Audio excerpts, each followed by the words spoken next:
അതേ കണ്ടോ, എൻ്റെ മോൾ അവൻ്റെ കൂടെ അടിമയെ പോലെ തല കുനിച്ചു വെച്ച് പോന്നോ? ഞാനിതൊക്കെ എങ്ങനെയാ ചേട്ടാ കണ്ടുകൊണ്ട് നിൽക്കുന്നത്? അയാൾ വിഷമത്തോടെ യോസഫിനോട് ചോദിച്ചു. അനിയ, നീ വിഷമിക്കാതിരിക്കെ.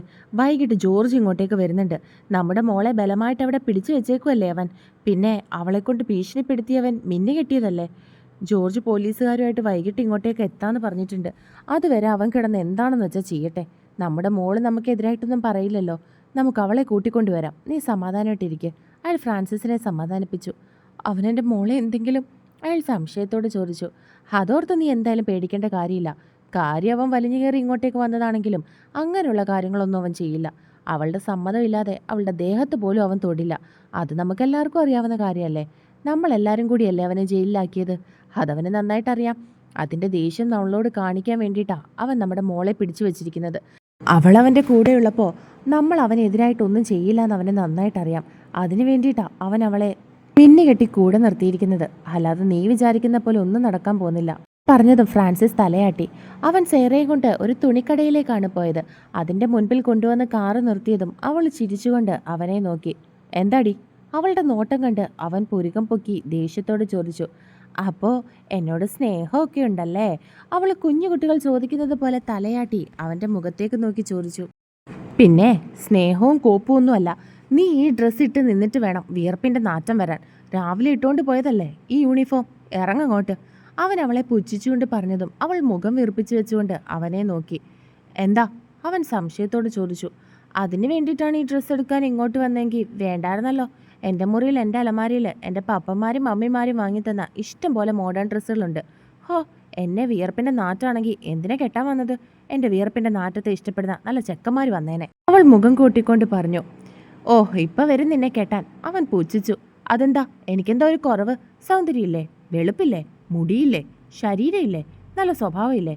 നല്ല സുന്ദരൻ ചെക്കന്മാർ വന്നേനെ. അവൾ വീണ്ടും പുച്ഛിച്ചു. ഇപ്പോൾ കെട്ടിലമ്മ ഇങ്ങോട്ട് ഇറങ്ങിയാട്ടെ. സുന്ദരൻ ചെക്കന്മാരെ പോകുന്ന വഴിയെ നോക്കാം. അവൻ തിരികെ പുച്ഛത്തോടെ പറഞ്ഞു. ഓ, എനിക്കിനി ഡ്രസ്സൊന്നും വേണ്ട. എനിക്ക് ഈ ഡ്രസ്സ് എടുത്ത് തന്നിട്ട് വേണം ഇനി അതിൻ്റെ കണക്കുകൂടി ഞാൻ കേൾക്കാൻ. ഞാൻ വീട്ടിൽ പോയി എൻ്റെ ഡ്രസ്സ് എടുത്തോളാം. അവൾ കൈകൾ മാറിൽ കെട്ടി അവനെ നോക്കി പറഞ്ഞു. അങ്ങനെ അവിടെ നിന്റെ അപ്പന്മാർ വാങ്ങിത്തന്ന ഒരു കോപ്പും എൻ്റെ വീട്ടിലോട്ട് കയറ്റണ്ട. ഇറങ്ങടി. അവൻ ദേഷ്യത്തോടെ പറഞ്ഞതും അവൾ ഞെട്ടി. ഇനിയും അവനോട് വാചകം അടിക്കാൻ ചെന്നാൽ അവൻ ഭിത്തിയിലൊട്ടിക്കുമെന്ന് അവൾക്ക് മനസ്സിലായി. അതുകൊണ്ട് ഇപ്പോൾ ഒന്നും മിണ്ടാതിരിക്കുന്നത് നല്ലതെന്ന് അവൾക്ക് തോന്നി. അവൾ ഒന്നും മിണ്ടാതെ ഡോർ തുറന്ന് പുറത്തേക്കിറങ്ങി. അവൻ അവളെ കൊണ്ട് ഷോപ്പിലേക്ക് കയറി. അവൾക്ക് ആവശ്യമുള്ള ഡ്രസ്സും ഇന്നേഴ്സും ഒക്കെ അവൻ എടുത്തു കൊടുത്തു. അതെ, ഒരു മാംഗോ ബാർ വാങ്ങിത്തരുമോ? ഇനി ചോദിക്കില്ല, സത്യം. അവൾ കുഞ്ഞുകുട്ടികൾ പറയുന്നത് പോലെ അവനോട് കൊഞ്ചി പറഞ്ഞതും അവനൊന്ന് മൂളി. അത് കേട്ട് അവൾ സന്തോഷത്തോടെ അവൻ്റെ കയ്യിൽ പിടിച്ച് എത്തി വലിഞ്ഞ് അവൻ്റെ കവളിൽ അമർത്തി ചുംബിച്ചതും അവൻ ഞെട്ടി അവളെ നോക്കി. അത് കണ്ട് അവൾ 32 പല്ലും കാണിച്ച് അവനെ നോക്കി ഇളിച്ചു കാണിച്ചു. സന്തോഷം കൊണ്ടാ അവൾ ഇളിച്ചു കാണിച്ചുകൊണ്ട് പറഞ്ഞു. ചെന്ന് വണ്ടി കയറി. അതൊരു അലർച്ചയായിരുന്നു. അത് കേട്ട് ഞെട്ടിക്കൊണ്ട് അവൾ പുച്ഛിച്ചു. പിന്നെ അവനെ നോക്കി മുഖം കോട്ടി കാണിച്ചുകൊണ്ട് അവൾ പാർക്കിംഗ് ഏരിയയിലേക്ക് നടന്നു. അവൻ കവിളത്ത് കൈ വെച്ചുകൊണ്ട് അവൾ പോകുന്നത് നോക്കി ചിരിച്ചു. പിന്നെ അവളുടെ പുറകെ നടന്നു. അതെ, ഐസ്ക്രീം. കുറച്ച് പോയിട്ടും അവൻ എങ്ങും കാറ് നിർത്താഞ്ഞതും അവൾ അവൻ്റെ കയ്യിൽ ഞോണ്ടിക്കൊണ്ട് കൊഞ്ചി. അത് കണ്ടവൻ ദേഷ്യത്തോടെ അവളെ നോക്കിയതും അവൾ മുഖവും വീർപ്പിച്ച് പുറത്തേക്ക് നോക്കിയിരുന്നു.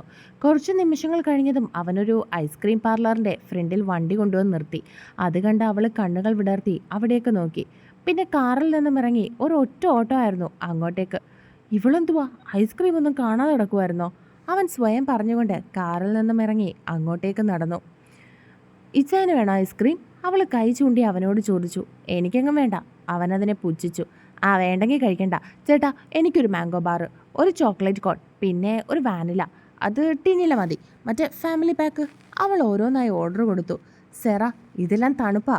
എല്ലാം കൂടി കഴിച്ചിട്ട് പനി പിടിച്ചാൽ ഞാനങ്ങ് നോക്കില്ല, പറഞ്ഞേക്കാം. അവൻ ദേഷ്യത്തോടെ പറഞ്ഞു. പിന്നെ ഈ സേറയ്ക്ക് പനി വരാൻ ഒന്ന് പോയ മനുഷ്യ. എനിക്ക് പനി പോയിട്ടൊരു തുമ്മൽ പോലും വരില്ല. അപ്പോഴാ അവൾ അതിനെ പുച്ഛിച്ചു വിട്ടു.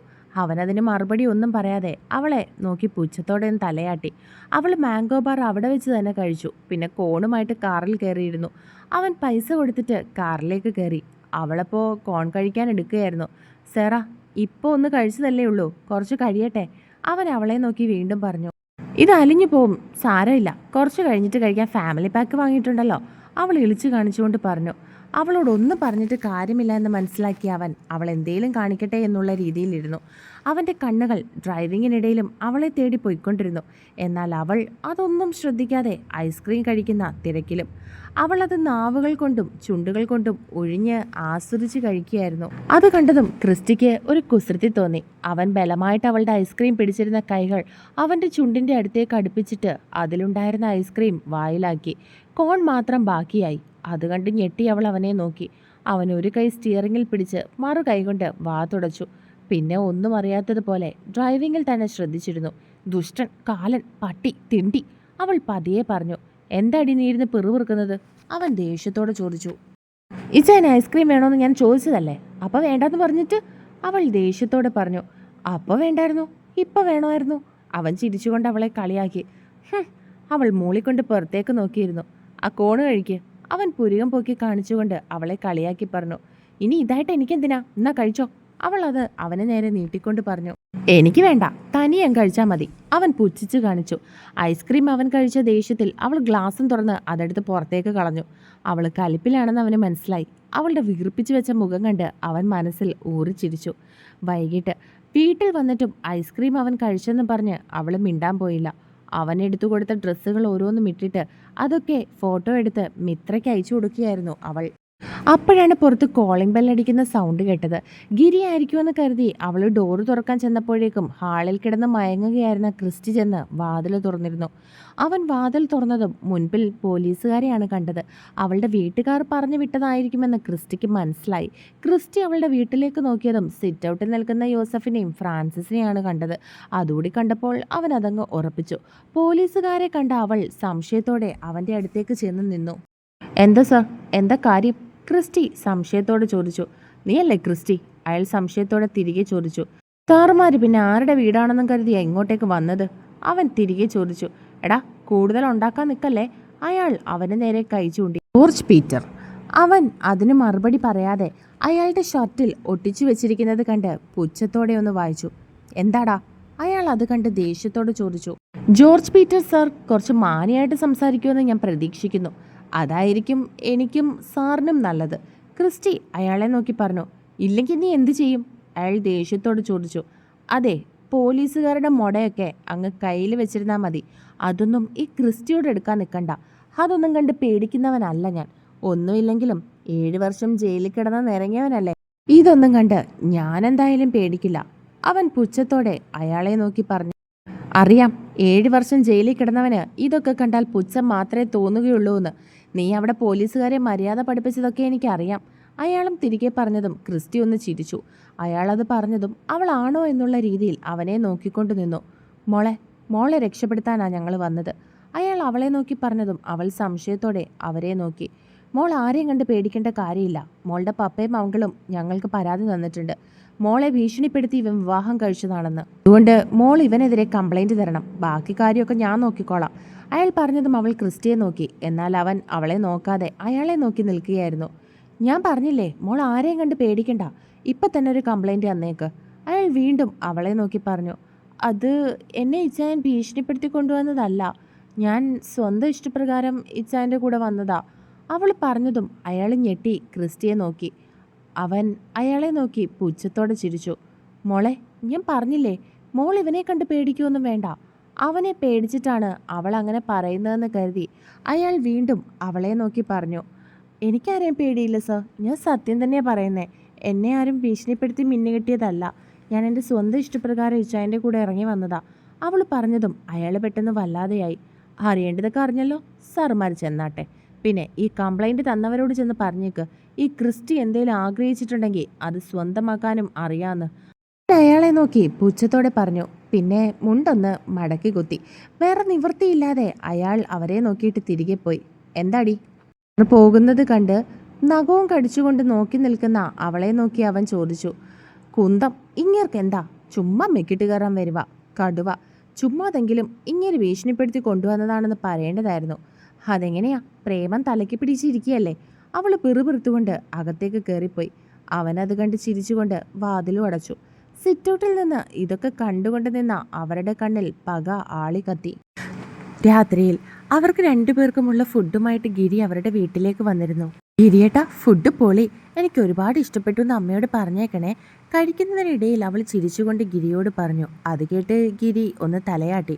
ചുമ്മാതാടാ, നീ ഒന്നും പറയാൻ പോകണ്ട, അവൻ ഗിരിയെ നോക്കി പറഞ്ഞതും അവൾ അതെന്താ എന്നുള്ള രീതിയിൽ ക്രിസ്റ്റിയെ നോക്കി.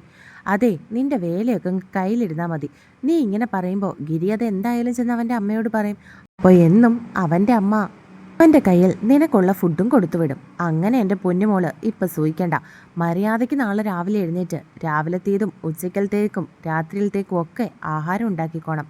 നിന്നെ മിന്നു കെട്ടി ഇങ്ങോട്ടേക്ക് കൊണ്ടുവന്നത് സുഖിച്ച് ടി വിയുടെ മുമ്പിൽ ഇരിക്കാനും ഫോണിൽ നോക്കിക്കൊണ്ടിരിക്കാനൊന്നും അല്ല, എനിക്ക് വെച്ച് വിളമ്പിത്തരാൻ കൂടിയാണ്. ക്രിസ്റ്റി അവളെ നോക്കി പുച്ഛിച്ചുകൊണ്ട് പറഞ്ഞു. പിന്നെ അതങ്ങ് പള്ളി ചെന്ന് പറഞ്ഞാൽ മതി. പെൺകുട്ടികളെ മിന്നു കെട്ടി ഭർത്താവിൻ്റെ വീട്ടിലേക്ക് കൊണ്ടുപോകുന്നത് അടുക്കള പണിയെടുക്കാൻ മാത്രമല്ല, പിന്നെ ഈ പറഞ്ഞ ആഹാരം ഉണ്ടാക്കുന്നത് പെൺകുട്ടികൾക്ക് മാത്രം പറഞ്ഞ കാര്യവുമല്ല.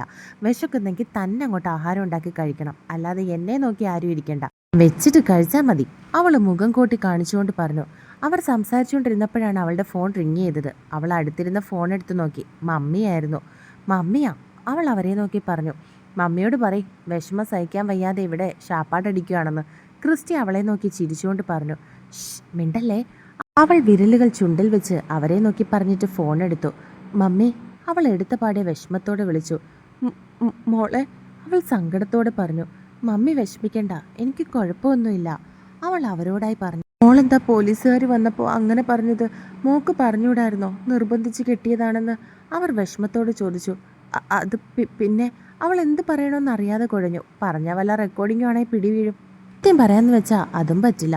പപ്പ അടുത്തുണ്ടോ മമ്മി? അവൾ സംശയത്തോട് ചോദിച്ചു. ഇല്ല മോളെ, യോസഫച്ചാൻ്റെ കൂടെ മുറിയിലിരിക്കുക. പപ്പ എന്നെ ഒന്ന് വിളിച്ചില്ലല്ലോ, അവൾ വിഷമത്തോടെ പറഞ്ഞു. അത് കേട്ടതും ക്രിസ്റ്റി അവളെ നോക്കി ഒന്ന് പുച്ഛിച്ചു. അത് അവനുണ്ടല്ലോ, അതുകൊണ്ടാണ് പപ്പ വിളിക്കാത്തത്. പപ്പ വിളിച്ചാൽ അവൻ എന്തെങ്കിലും പറഞ്ഞാലോ? അവർ വീണ്ടും പറഞ്ഞു. അവളൊന്ന് മോളി. മോൾക്ക് കുഴപ്പമൊന്നുമില്ലല്ലോ? നമ്മളോടുള്ള ദേഷ്യം മോളോട് കാണിക്കാറുണ്ടോ? അവർ വിങ്ങലോട് ചോദിച്ചു. കുഴപ്പമില്ല മമ്മി, അങ്ങനെയൊന്നും ഇല്ല മമ്മി, അങ്ങനെയൊന്നും ചെയ്യില്ല, ഞങ്ങൾ കഴിക്കുകയായിരുന്നു. അവൾ പറഞ്ഞതും അവർ മോളി. മോൾക്ക് ഡ്രസ്സൊക്കെ ഇച്ചായം വാങ്ങിത്തന്നു. അവൾ വീണ്ടും മറുപടി പറഞ്ഞു. പപ്പയ്ക്ക് എന്നോട് ദേഷ്യമാണോ മമ്മി? അവൾ സംശയത്തോട് ചോദിച്ചു. എന്തിനാ മോളെ മോളോട് ദേഷ്യം? മോള് സ്വന്തം ഇഷ്ടപ്രകാരം പോയതല്ലല്ലോ, അവർ വിഷമത്തോടെ പറഞ്ഞതും അവൾ വീണ്ടും മോളി. ശരി മോളെ, ഞാൻ പിന്നെ വിളിക്കാം. പിന്നെ ഞാൻ വിളിക്കുമ്പോൾ അവനെന്തെങ്കിലും പ്രശ്നം ഉണ്ടാക്കുമോ? അവർ സംശയത്തോട് ചോദിച്ചു. അതൊന്നും കുഴപ്പമില്ല മമ്മി, അവൾ പറഞ്ഞതും അവർ മൂളി. ഡി, ഫോൺ വെച്ചിട്ട് മര്യാദയ്ക്കിരുന്ന് കഴിക്കടി, അവൻ ദേഷ്യത്തോടെ പറഞ്ഞതും അവൾ ഞെട്ടി. ഫോണിൽ കൂടി കേട്ടാ അവരും ഞെട്ടിപ്പോയിരുന്നു.